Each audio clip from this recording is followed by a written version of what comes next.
Hello दोस्तों, स्वागत है आप सभी का इंस्पायर साइंस क्लास के इस यूट्यूब चैनल पर। तो आइए, आज की जो हमारी क्लास है ये बहुत ही महत्वपूर्ण टॉपिक को हमने यहाँ पे लिया है आज।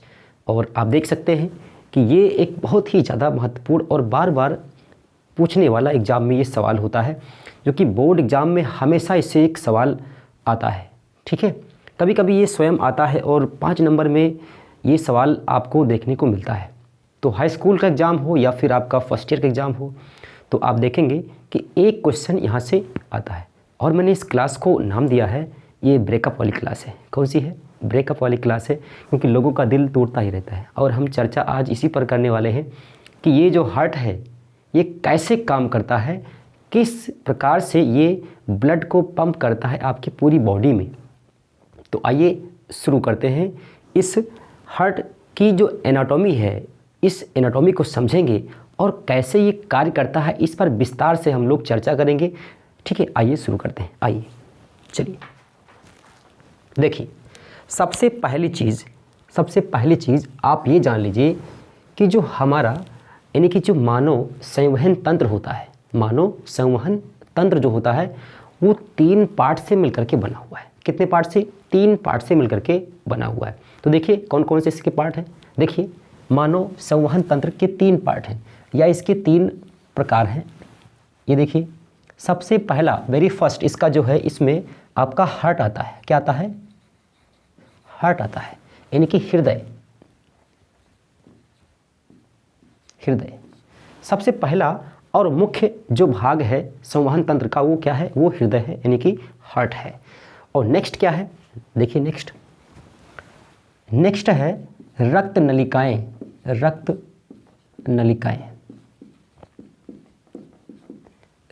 नलिकाएं। दूसरा जो बहुत ही मोस्ट इंपॉर्टेंट इसका जो पार्ट है वो रक्त नलिकाएं हैं। तीसरा देखिए, तीसरा जो पार्ट है वो है रक्त है। ठीक है, तो हम यहाँ पर इस वीडियो में सिर्फ और सिर्फ हार्ट के बारे में चर्चा करेंगे, यानी कि हृदय के बारे में चर्चा करेंगे। इसकी जो भी इसकी कार्यविधि है इस पर चर्चा करेंगे। तो आइए शुरू करते हैं। आइए देखिए, सबसे पहली चीज़ आप ये जान लीजिए कि हार्ट आपके पास कितना होता है? 1 होता है। क्या किसी के पास 2 तो नहीं है? 1 होता है। कितना होता है? हार्ट 1 होता है। अगर 2 होते तो कितनी अच्छी बात होती। अच्छा, एक गाना भी इस पर है कि एक टूट भी जाता तो पता नहीं कैसे कैसे है। तो 1 ही हार्ट होता है, 2 नहीं होते हैं। अगर किसी का 2 हो तो बताइए कमेंट में, अगर किसी का 2 हो तो बताइएगा। ठीक है, देखिए 1 हार्ट होता है। और सबसे जो मोस्ट इम्पॉर्टेंट जहाँ से जो पूछता है क्वेश्चन, वो पूछता है कि हार्ट यानी कि हृदय की उत्पत्ति कहाँ से हुई है। ठीक है, अच्छा, जो भ्रूण होता है उसके 3 स्तर होते हैं। एक होता है इंडोडर्म, एक होता है एक्टोडर्म, एक होता है मीजोडर्म। क्या होता है? मीजोडर्म। तो जो हार्ट है इसकी जो उत्पत्ति है वो मीजोडर्मल है। क्या है? मीजोडर्मल है। मीजोडर्म से उत्पन्न हुआ है। मीजोडर्म से उत्पन्न हुआ है। ठीक है, ये मोस्ट इंपॉर्टेंट पॉइंट है। अगला देखिए, अगर इसके हम साइज की आकार की बात करें तो ये बंद मुट्ठी के आकार का होता है। कैसा होता है? बंद मुट्ठी के आकार का होता है। बंद मुट्ठी के आकार का होता है। ठीक है, बंद मुट्ठी के आकार का। आप मुट्ठी को बंद करिए और बंद मुट्ठी के आकार का जो ये आपको आकार दिखेगा वो किसका है? वो हार्ट का है। ठीक है, वो हार्ट का है। अच्छा, ये कहाँ पर स्थित होता है? जरा देख लीजिए इसको। दोनों फेफड़ों के बीच में, दोनों फेफड़ों के बीच में। ठीक है, दोनों फेफड़ों के बीच में स्थित होता है, लेकिन ये थोड़ा सा आपका ये लेफ्ट ओर होता है। कैसे होता है? लेफ्ट की तरफ होता है। दोनों फेफड़ों के बीच में दाएं ओर, हल्का सा दाएं ओर, थोड़ा सा दाएं ओर लिख लीजिए। थोड़ा सा दाईं ओर, थोड़ा सा दाईं ओर, ये इसका पार्ट है। ठीक है, थोड़ा सा दाईं ओर होता है। ये इसकी स्थिति है, हार्ट की ये स्थिति है। दोनों फेफड़ों के बीच में हल्का सा लेफ्ट की तरफ होता है। अगर आप कभी देखोगे स्ट्रक्चर में, कभी किसी चित्र में देखिए तो आपको दिखाई देगा। ठीक है, आइए देखिए, ये 3 बातें हो गई। 1 होता है, संख्या में 1, सभी जानते हैं। मीजोडर्मल है इसकी उत्पत्ति, बंद मुट्ठी के आकार का होता है। और नेक्स्ट है कि दोनों फेफड़ों के बीच में इसकी स्थिति होती है। ठीक है, आइए अगला देखिए। उसके बाद में जो रक्त नलिकाएं हैं इसकी, क्या है? रक्त नलिकाएँ। थोड़ा सा इन पर चर्चा करते हैं। रक्त नलिकाएँ मुख्य तौर से यहाँ पे दो टाइप की होती हैं, दो टाइप की होती हैं, देखिएगा। एक है धमनी, धमनी, और एक है सिरा। धमनी और सिरा, धमनी और सिरा, ठीक है। अच्छा, दोनों में डिफरेंस क्या है वो हम चर्चा करेंगे अभी बाद में। अब यहाँ ही रक्त की जब हम बात करते हैं तो सुन लीजिए ऐसे ही, रक्त यहाँ पे जो है, रक्त को बोलते हैं एक तरल ऊतक। क्या बोलते हैं? तरल ऊतक। और यहाँ पे जो रक्त है, यहाँ पे जो रक्त है, ये रक्त 3 प्रकार का है। कैसा है? 3 प्रकार का है। अच्छा, हम यहाँ रक्त न लिख करके आप देखिएगा, हम रक्त को एक द्रव माध्यम बोल सकते हैं। क्या बोल सकते हैं? द्रव माध्यम बोल सकते हैं। और जब द्रव माध्यम बोलेंगे तो ये 2 तरह का होगा, ये 2 तरह का होगा। एक होगा रक्त और दूसरा क्या होगा? लसिका होगा। क्या होगा? लसिका होगा। अब लसिका की जब बात करते हैं तो एक अलग जो है ये पार्ट है आपका फ्लूइड का, और जो हम रक्त की बात करते हैं तो ये अलग पार्ट है फ्लूइड का, ठीक है। जो रक्त होता है ये ठोस कण होते हैं। क्या होते हैं? ठोस कण होते हैं। अब ठोस कण में, अब ठोस कण इसलिए क्योंकि ये कोशिकाएं होती हैं। क्या होती हैं? ये सेल होती हैं, कोशिकाएं होती हैं, जिनमें आपकी RBC आती है, WBC आती है और रक्त प्लेटलेट्स आती हैं। ये 3 टाइप्स की कोशिकाएं होती हैं, ठीक है। तो अब तीनों जो कोशिकाएं हैं आप समझ लीजिए इसे। जो RBC है, RBC का जो मुख्य काम है वो O2 और CO2 इन गैसों का संवहन करने के लिए होता है, ठीक है। और इसी RBC में हीमोग्लोबिन पाया जाता है। क्या पाया जाता है? हीमोग्लोबिन पाया जाता है। अब हीमोग्लोबिन का जो मुख्य कार्य है RBC को रेड यानी कि लाल रंग प्रदान करना। दूसरी चीज़, हीमोग्लोबिन का जो मोस्ट इम्पॉर्टेंट काम होता है वो ऑक्सीजन को एब्जॉर्ब करके जो लक्ष्य कोशिकाएं होती हैं जहाँ पर उनको पहुँचाना होता है वहाँ तक उसको लेकर के जाता है, ठीक है। हीमोग्लोबिन में जो, अच्छा, हीमोग्लोबिन जो होता है उसमें मुख्य तत्व जो होता है वो आयरन होता है। क्या होता है? आयरन। अच्छा, एक बात यहाँ पर और जान लीजिए, जब मलेरिया हो जाता है तो उसमें जो हीमोग्लोबिन होता है, हीमोग्लोबिन में जो हीम पदार्थ होता है वो हीमोसाइनिन में बदल जाता है, जिससे कि लाल रक्त जो कणिकाएं होती हैं यानी कि RBC वो संख्या में कम हो जाती हैं, हीमोग्लोबिन ही नष्ट हो जाता है। और इस वजह से काफ़ी सारी समस्याएं आप जानते हैं। मलेरिया की चर्चा आगे करेंगे, बाद में करेंगे। यहाँ देखिए, आइए, ये बात हो गई, रक्त की बात हो गई। और WBC जो होता है वो रोगों से रक्षा करने के लिए होता है। और रक्त प्लेटलेट्स जो होती हैं वो रक्त का थक्का जमने के लिए। बाय द वे, कहीं अगर किसी अंग पे कुछ कट जाए या चोट लग जाए तो वहाँ से रक्त बहना स्टार्ट होता है। और रक्त बहना बंद इसलिए होता है क्योंकि वहाँ पे जो आपके ब्लड में रक्त प्लेटलेट्स होती हैं उस कटे हुए दुर्घटना वाले स्थान पर वो वहाँ पर जा करके एक जाल बना लेती हैं, ठीक है। और इस वजह से क्या होता है? वो वहाँ पर खून बहना बंद होता है, ठीक है। अच्छा, रक्त का जो बहना है 3 से 5 मिनट के अंदर वो बंद हो जाता है। और ये प्रक्रिया हमेशा नेचुरल होती है। क्या होती है? हमेशा नेचुरल होती है। चलिए, अब यहाँ देखिए, हमने ये जान लिया कि हार्ट क्या होता है, कहाँ होता है। रक्त नलिकाएँ 2 टाइप की होती है। रक्त की जो बात कर हमने कर लिया। लसिका एक अलग तंत्र है, उसकी चर्चा अलग करेंगे, अलग वीडियो में करेंगे। यहाँ से हमने ये चर्चा कर ली है, ठीक है। तो सीधे हम आते हैं अपने हार्ट पे। किस पे आते हैं? हार्ट पे। देखिए, ये बहुत ही सुंदर सा चित्र मैंने काफ़ी मेहनत करके इसको बनाया है, आपके लिए सिर्फ बनाया है। इसको आप अच्छे से पढ़िए और समझिए, आपके लिए बहुत ही इंपॉर्टेंट टॉपिक रहेगा ये। एग्जाम में आपका ये बिल्कुल क्लियर रहेगा। आइए शुरू करते हैं। चलिए, देखिए, ये हार्ट है और मैंने बता दिया कि ये कहाँ पर होता है स्थित। ये फेफड़ों के बीच में स्थित होता है और एक पिंजरे में ये बिल्कुल सुरक्षित रहता है। पसलियों का एक पिंजरा बना हुआ है और उसी के अंदर ये बिल्कुल सुरक्षित होता है। चाहे आपका फेफड़ा हो चाहे हार्ट हो, दोनों बिल्कुल वहाँ पे कैसे होते हैं? बिल्कुल सुरक्षित होते हैं। आइए देखिए, ये हार्ट है। सबसे पहली चीज़, इस हार्ट में 4 चेंबर होते हैं। कितने होते हैं? 4 चेंबर होते हैं। देखिए, अच्छा, यहाँ पर लिख देते हैं इस बात को। इस हार्ट में यानी कि हृदय में, हार्ट में 4 कोष्ठ होते हैं। कितने होते हैं? 4 कोष्ठ होते हैं। 4 कोष्ठ होते हैं। अब कौन कौन से कोष्ठ होते हैं? देखिए, इस हृदय में यानी कि हार्ट में 4 कोष्ठ होते हैं, ठीक है। अब 4 कोष्ठ में देखिए, सुनिए पहले, 4 कोष्ठ में 2 होते हैं निलय और 2 होते हैं अलिंद। क्या होते हैं? 2 होते हैं निलय और 2 होते हैं अलिंद। देखिए, कहाँ पर अलिंद है, कहाँ पर निलय है। देखिए, एक यहाँ पर अलिंद है और एक यहाँ पर अलिंद है।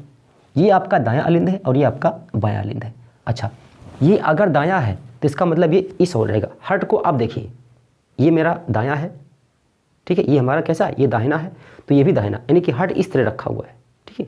ये डोर्सो वेंट्रल। देखिए, आगे देखिए, ये अलिंद हो गया, ये भी अलिंद हो गया। अब यहाँ देखिए ये बायां निलय है और ये भी क्या है, यह देखिए यहाँ पे ये आपका जो है दायां निलय है।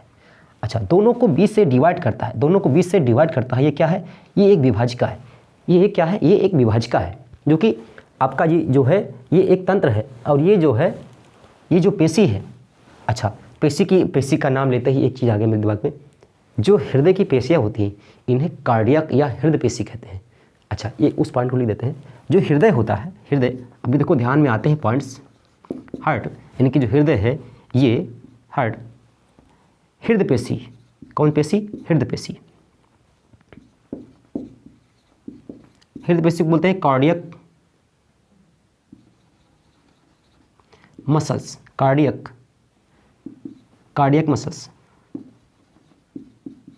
ठीक है, ये स्पेलिंग देख लीजिएगा, कार्डियक मसल। तो ये कार्डियक मसल से बना होता है, हृदय पेशियों से बना होता है हार्ट। ठीक, आइए फिर चर्चा करते हैं। देखिए यहाँ पे निलय हो गया, यहाँ पे निलय हो गया, अलिंद हो गया और ये अलिंद हो गया। ठीक है, अब देखिए यहाँ पर ये फुफ्फुस धमनियाँ हैं और ये महाधमनी है और ये ऊपर के शरीर के जितने भी पार्ट्स हैं, महाशिरा वहाँ से आई हुई है।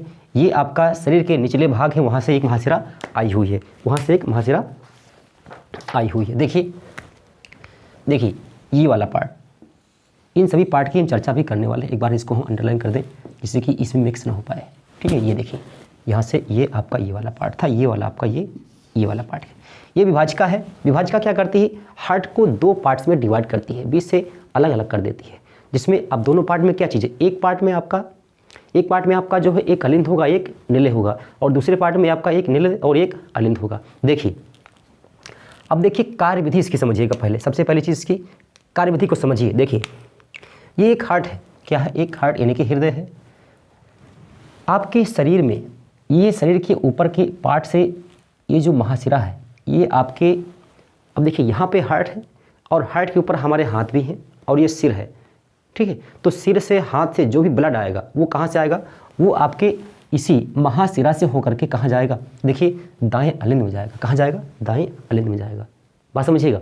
शरीर के आप देखिए हार्ट के ऊपर जितने भी पार्ट्स हैं, आपका सिर है, आपके हाथ हैं, इन सभी से जो रक्त होगा वो कहाँ से आएगा, वो इसी महाशिरा से होकर कहाँ जाएगा, दाएं अलिंद में जाएगा।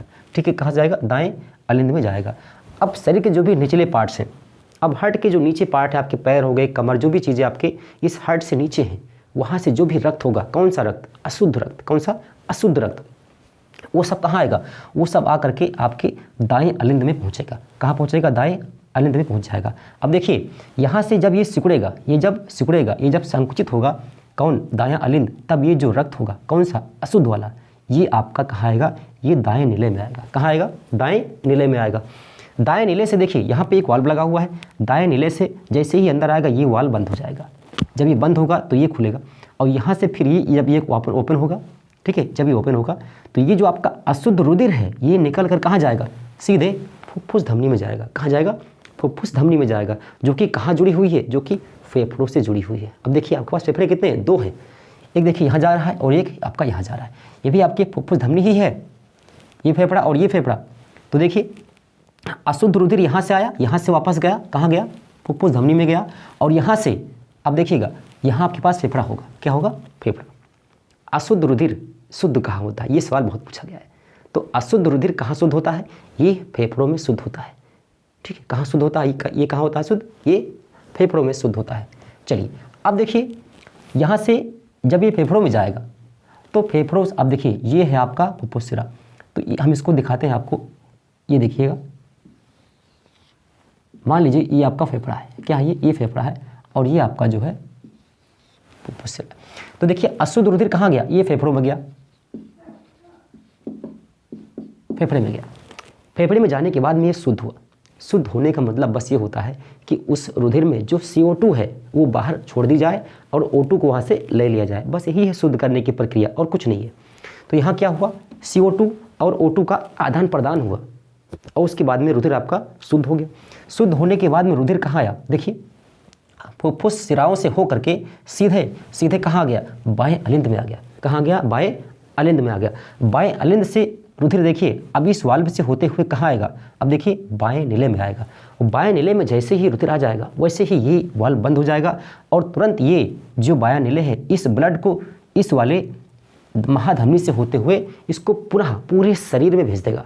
फिर सुनिए एक बार, यहाँ देखिए शुद्ध रुधिर कहाँ आएगा, बाएं अलिंद में आएगा और बाएं अलिंद से होकर के कहाँ जाएगा, बाएं नीले में जाएगा और यहाँ से इस रुधिर को सीधे पंप किया जाएगा महाधमनी में।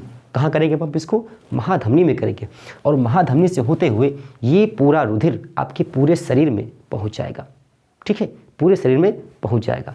ठीक है, तो ये जो प्रक्रिया है एक बार फिर सुनिए। देखिए ऊपर के जितने भी आपके पार्ट्स हैं, अंग हैं, वहाँ से रुधिर आएगा सीधे आपका कहाँ जाएगा, सीधे आपके दाएं अलिंद में जाएगा और निचले जो भी पार्ट्स हैं आपके शरीर के जो भी अंग हैं वहाँ से रुधिर आएगा, वो भी कहाँ जाएगा, वो भी दाएं अलिंद में जाएगा और यहाँ से ये रुधिर सीधे कहाँ जाएगा, सीधे आपके दाएं नीले में जाएगा इस वाल्व से होते हुए। और जैसे ही ये वाल्व बंद होगा, ये वाल्व बंद होने के बाद में ये पंप होगा और पंप होकर के ये रुधिर कहाँ जाएगा, ये कौन सा रुधिर है जो जा रहा है, ये अशुद्ध है और कहाँ गया, सीधे फुफ्फुस धमनी के द्वारा कहाँ गया, फेफड़ों में गया और फेफड़ों से वापस ये कहाँ जाएगा, फुफ्फुस सिरों से होते हुए ये जाएगा आपका बाएं अलिंद में और बाएं अलिंद से होकर के कहाँ जाएगा, बाएं नीले में जाएगा और यहाँ से सीधे पंप करेंगे फिर कहाँ जाएगा, पूरे शरीर में पहुँच जाएगा। ठीक है, ये है इस हार्ट की यानी हृदय की क्रिया विधि है। ये क्या है, इसकी क्रिया विधि है और ये इसकी एनाटॉमी है जो आप देख रहे हैं, ये इसकी संरचना है, ये इसकी अनुप्रस्थ काट है जिसमें आप ये देख पा रहे हैं कि हार्ट ये कैसे बना हुआ है। ठीक है, अच्छा इस पूरे क्रियाविधि को एक और सिस्टम से इसको समझते हैं। ठीक है, आइए देखते हैं। देखिए इस चित्र को एक बार फिर देखिए। ठीक है, इसमें देखिए ये हमने आपको एक दूसरा डायग्राम इसको समझने के लिए बना दिया है। आप इस डायग्राम की मदद से इसको और आसानी से समझ सकते हैं। ठीक है, और ये जान पाएंगे कि इस रुधिर संवहन तंत्र को या इसी तंत्र को, सिस्टम को दोहरा रुधिर परिसंचरण तंत्र क्यों कहते हैं। तो आइए देखते हैं। आइए देखिए एक बार फिर से देखिए, यहाँ देखिए, यहाँ पे ये हार्ट है, ये क्या है, ये हार्ट है, ये हार्ट है और इस हार्ट में आप देख लीजिए पहले ये दायां अलिंद है, ये बायां अलिंद है, दायां नीले है और ये बायां नीले है। तो देखिए सबसे पहले यहाँ पे आपके फेफड़े हैं, यहाँ पे आपके बॉडी के पार्ट्स हैं, शरीर के अंग हैं।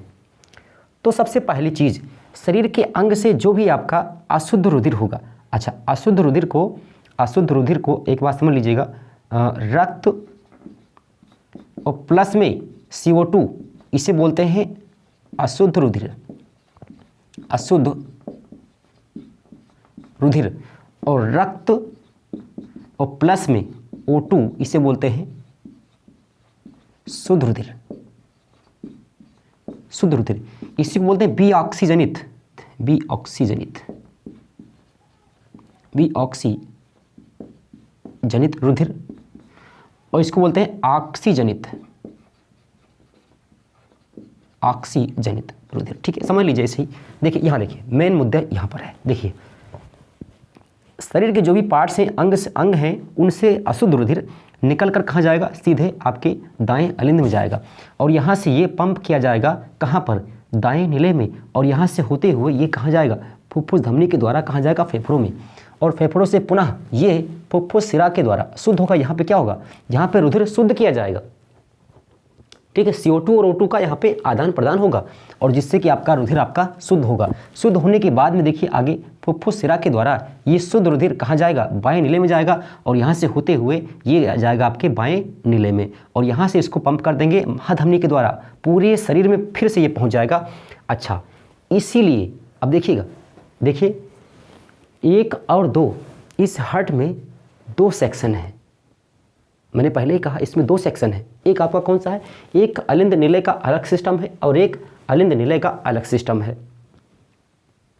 एक साथ में यहाँ पर 2 तरह से ब्लड को पूरे शरीर में फ्लो किया जाता है और इसीलिए यहाँ पे ये 2 प्रक्रियाएं साथ साथ होती हैं और इसीलिए इस तंत्र को, इस परिसंचरण तंत्र को बोलते हैं, क्या बोलते हैं, दोहरा परिसंचरण तंत्र, डबल सर्कुलेशन सिस्टम। क्या बोलते हैं, डबल सर्कुलेशन सिस्टम बोलते हैं, इसीलिए बोलते हैं इसको डबल सर्कुलेशन सिस्टम। एक बार फिर देख लीजिए, इस चित्र को देखिए और ध्यान से इसको समझने की कोशिश करिए। इसको स्क्रीनशॉट ले लीजिए इसको। ठीक है, तो ये आपका था हार्ट यानी कि हृदय की क्रियाविधि, कैसे ये कार्य करता है। तो बताइए कैसी लगी ये क्लास, और इतना आपके लिए मेहनत करते हैं, आप सब्सक्राइब करिए, चैनल को लाइक करिए, शेयर करिए दोस्तों में, ठीक है। और कैसे लगी आज की क्लास कमेंट में ज़रूर बताइएगा। तो मिलते हैं नेक्स्ट क्लास में, और नेक्स्ट क्लास में आपको हम इस चैप्टर से आपको दिखाएंगे कि पाचन तंत्र, क्या दिखाएंगे, डाइजेस्टिव सिस्टम को एक बहुत ही शॉर्ट ट्रिक से आपको समझाएंगे। एक ही वीडियो में उसको पूरा ख़त्म करके आपको दिखाएंगे, बिल्कुल पूरे एंजाइम्स के साथ में आपको समझाएंगे। तो ठीक है, मिलते हैं नेक्स्ट क्लास में। धन्यवाद।